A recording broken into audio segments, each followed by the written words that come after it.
From VOA Learning English, this is the Health Report in Special English. Sometimes simple actions taken at the right time can do a lot of good. A new report says more than 800,000 babies could be saved each year if all mothers begin breastfeeding within the first hour after giving birth. Save the Children released the report. It calls breastfeeding one of the best ways to prevent malnutrition. Hunger is a major killer of children under the age of 5. Carolyn Miles is head of Save the Children. She explains that getting mothers to start breastfeeding can sometimes be the hardest part. The first milk from mothers is called colostrum.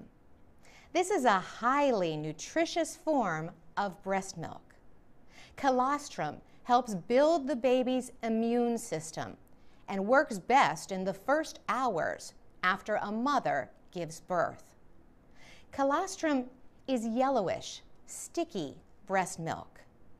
The World Health Organization calls it the perfect food for the newborn.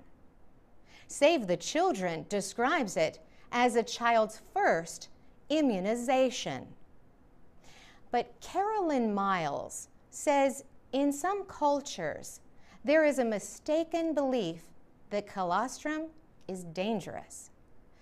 She says mothers in a lot of places around the world throw away the colostrum. The World Health Organization says mothers should feed their babies only breast milk for the first 6 months. Carolyn Miles says babies do not need anything else. After 6 months, the WHO says breastfeeding should continue along with other foods up to 2 years of age or beyond.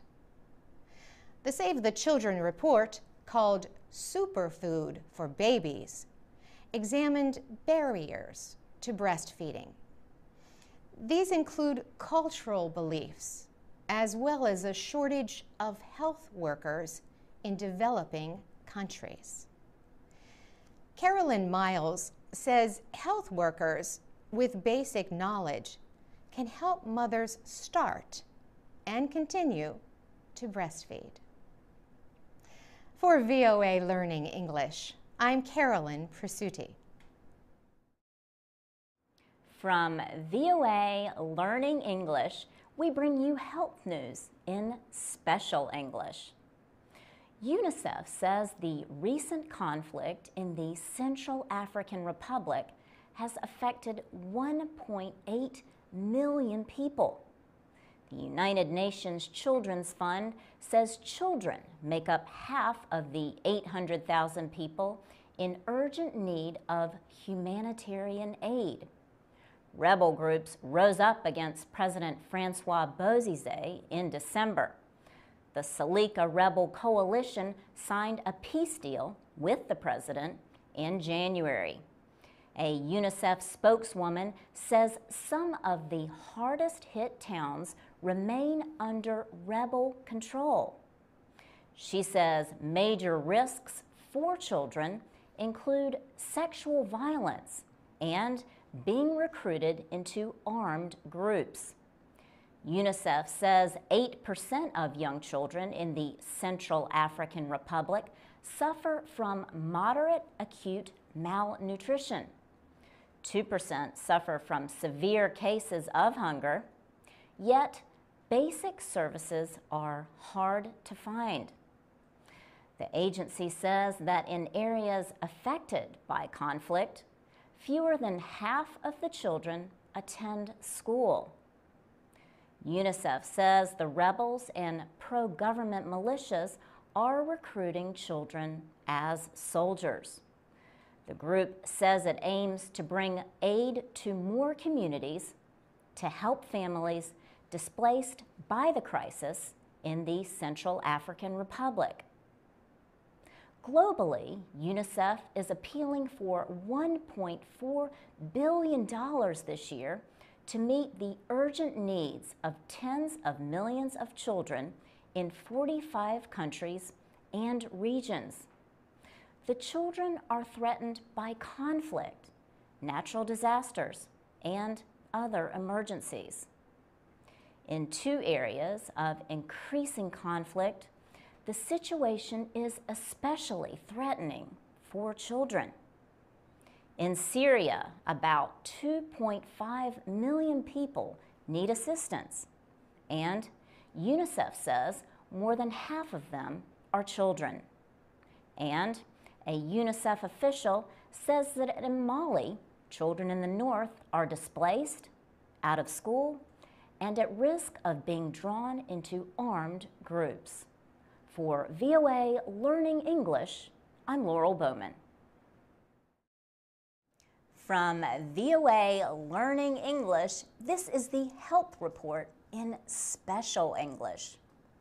Women who took folic acid in early pregnancy were less likely to have a child with autism than other women in a recent study.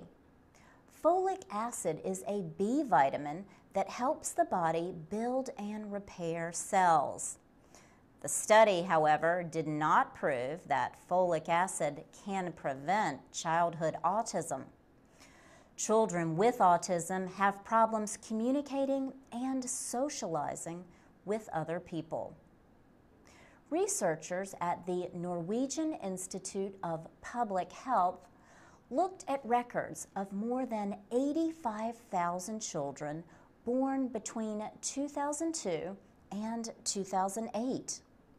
The study asked mothers to describe their diets and any vitamin supplements they took before and during their pregnancies.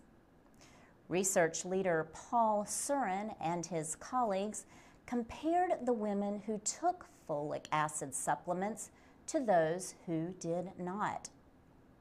He says the women who took folic acid in early pregnancy had a 40% reduction in the risk of having a child with autism. He says the best time to take folic acid is from 4 weeks before to 8 weeks after the start of pregnancy. The researchers found that taking folic acid halfway through pregnancy had no effect. The cause of autism is not known. Several genes may be involved in the disorder. Folic acid has been linked to the development of a protective covering called the neural tube in a fetus. Women who did not get enough folic acid are at risk of giving birth to infants with part of their spinal cord or brain exposed. This disabling condition is called spina bifida. Dark leafy vegetables, asparagus, broccoli, and citrus fruit are rich sources of folate. Folate is the naturally occurring form of folic acid. Folate is also found in peas, lentils, beans, eggs, yeast, and liver. For VOA Learning English, I'm Laurel Bowman. From VOA Learning English, welcome to Health in Special English. There is more evidence suggesting that being bilingual is good for your brain. A new study found that older adults who have spoken 2 languages since childhood showed better mental skills than those who speak just 1 language. Earlier studies showed that the ability to speak 2 languages, or bilingualism, seemed to favor the development of these heightened skills. The study appeared in the Journal of Neuroscience. Brian Gold was the lead author of the study. He is a neuroscientist at the University of Kentucky, College of Medicine. Dr. Gold and his team asked people to sort colors and shapes in a series of simple exercises. They used brain imaging to compare how well 3 groups of people switched among these exercises. The groups were bilingual seniors, monolingual seniors, and younger adults. The imaging showed different patterns of activity in the frontal part of the brain, in an area used for processing those tasks. Dr. Gold says the results suggest that bilingual subjects use their brain more efficiently. Dr. Gold notes that knowing a second language made no difference for the young adults. They did better at the exercises than both groups of older people.